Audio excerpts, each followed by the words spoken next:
రేపు అంటే మన జనబాహుళ్యం అంతా గురు పూర్ణిమ అని చేసుకుంటుంటుంది. ఈ గురు పూర్ణిమ ఎందుకు చేసుకుంటుందండి? ఇది వేదవ్యాస మహర్షులు జన్మించిన రోజు. ఆ వేదవ్యాసుడికి మనం అంజలి ఘటించి ఆ వేదవ్యాసుడిని ప్రార్థించుకోవాలి. అలాగే గురు పరంపరలో ఉన్న వాళ్ళందరినీ మనం వేదవ్యాసుడి రూపంగానే భావించి స్మరించుకోవాలి. అందుకని చాలా సాయిబాబా ఆలయాల్లో గురు పూర్ణిమ వేడుకలు చేస్తుంటారు. ఇతరత్ర మిగతా గురువుల ఆలయాల్లో కూడా గురు పూర్ణిమ వేడుకలు చేస్తూ ఉంటారు. ఆ గురు పరంపరని మనం స్మరించుకోవడం ఎంతో ముఖ్యమైనది. ఎందుకంటే మాత పిత గురు, మాతాపితల తర్వాత గురుస్థానమే విశేషమైన స్థానం. He is the guide. అది ఎటువంటిదైనా బాహ్య ప్రపంచంలో స్కూల్ టీచర్ నుంచి కాలేజీ లెక్చరర్స్ ప్రొఫెసర్స్ వరకు ఆ రూపంలోని భాగమే వాళ్ళు. అలాంటిది వేదవ్యాసుల వారు సాక్షాత్తు ఆయన వేదాలు, ఉపనిషత్తులు, భాష్యాలు, భాగవతం ఎన్నో ఎన్నో మహాభారతం రాసి ఆయన తృప్తి చెందక అష్టాదశ పురాణాలు కూడా చేసి ఆయన కృతకృత్యులయ్యారు. మన భక్తులకు అందరికీ, జనబాహుళ్యానికి అందరికీ ఎన్నో మంచి సూక్తుల్ని బోధించారు. అటువంటి గురువుని పాదాలను పట్టుకుంటే జ్ఞానం తప్పకుండా వస్తుంది. అంటే ఆయన పుస్తకాన్ని మనం మస్తకంలో తీసుకోవాలండి. అంటే కనీసం ఒక్కసారైనా చదవాలి, పారాయణం చేయాలి, లేకపోతే కనీసం వినాలి. మహనీయులు ఎంతోమంది చెప్తా ఉన్నారు ఎన్నెన్నో. అవి మనం విని ఆకలింపు చేసుకోవాలి.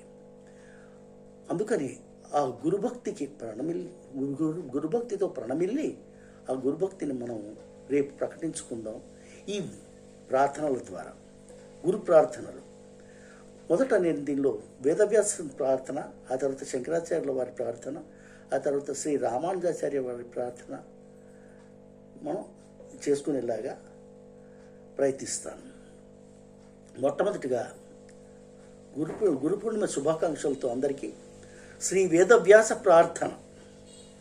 ఆ చతుర్వదనో బ్రహ్మద్విబాహు రపరో హరి అఫాలలోచన శంభుర్ భగవాన్ బాదరాయణ వ్యాసాయ విష్ణురూపాయ వ్యాసరూపాయ విష్ణవే నమో వై బ్రహ్మనిధయే వాసిష్ఠాయ నమో నమః వ్యాసం వసిష్ఠనప్తారం శక్తే పౌత్రమకల్మషం పరాశరాత్మజం వందే సుఖతాతం తపోనిధిం. ఇప్పుడు శ్రీ శంకరాచార్య ప్రార్థన. శృతి స్మృతి పురాణానాం ఆలయం కరుణాలయం నమామి భగవత్పాదం శంకరం లోకశంకరం శంకరం శంకరాచార్యం కేశవం బాదరాయణం సూత్రభాష్య కృతౌ వందే భగవంతౌ పునః పునః సదాశివ సమారంభాం శంకరాచార్య మధ్యమాం అస్మదాచార్య పర్యంతాం వందే గురు పరంపరాం. ఇప్పుడు శ్రీ రామానుజుల వారి ప్రార్థన. అనంతం ప్రథమం రూపం త్రేతాయాం లక్ష్మణస్తదా ద్వాపరే బలభద్రశ్చ కలౌ రామానుజ స్మృత యో నిత్యం అచ్యుత పాదాంబుజ యుగ్మరుక్మ వ్యామోహిత స్థదితరాణి తృణాయ మేనే అస్మద్గురోర్భగవతోస్య దయైక సింధో రామానుజస్య చరణౌ శరణం ప్రపజ్యే. ఇదే కాక వీరబ్రహ్మేంద్ర స్వామి గారు, శ్రీ సచ్చిదానంద సద్గురు సాయినాథ్ మహారాజ్ షిరిడి వారు, పుట్టపర్తి సాయిబాబా గారు, ఇంకా మంత్రాలయ గురు శ్రీ రాఘవేంద్రులు, దత్తాత్రేయుడు అవధూత అవతారాలన్నిటికీ వందనం సమర్పిస్తూ గురు పూర్ణిమను చేసుకుంటే ఆ గురువు అనుగ్రహం ఉంటుంది. గురువు అనుగ్రహం ఉన్న వాళ్ళకి ఏమవుతుందండి అంటే ఏ గ్రహాలు ఏమీ చేయలేవు వాళ్ళని. గ్రహాలు వాటి వాటి పనులు చేసుకోవాలి, వాళ్ళంతా ఆ అడ్మినిస్ట్రేషన్లో ఆఫీసర్స్. కానీ గురువానుగ్రహం ఉన్నవాడికి గ్రహాలు వందనంగా ఉంటాయి.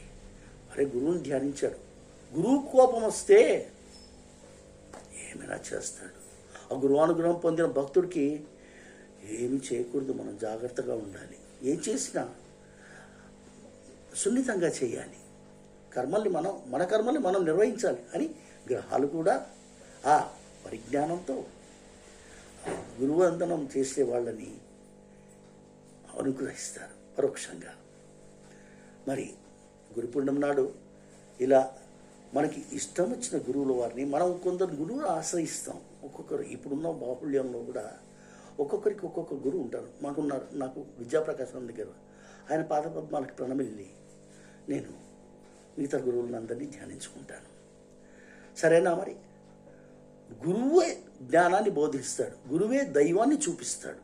అంటే గురు అనుగ్రహం లేనిది నువ్వు దైవాన్ని చేరలేవు. అందుకనే మనం నమ్రతతో గురు పూర్ణిమను సెలబ్రేట్ చేసుకుందాం. ఓం తత్సత్.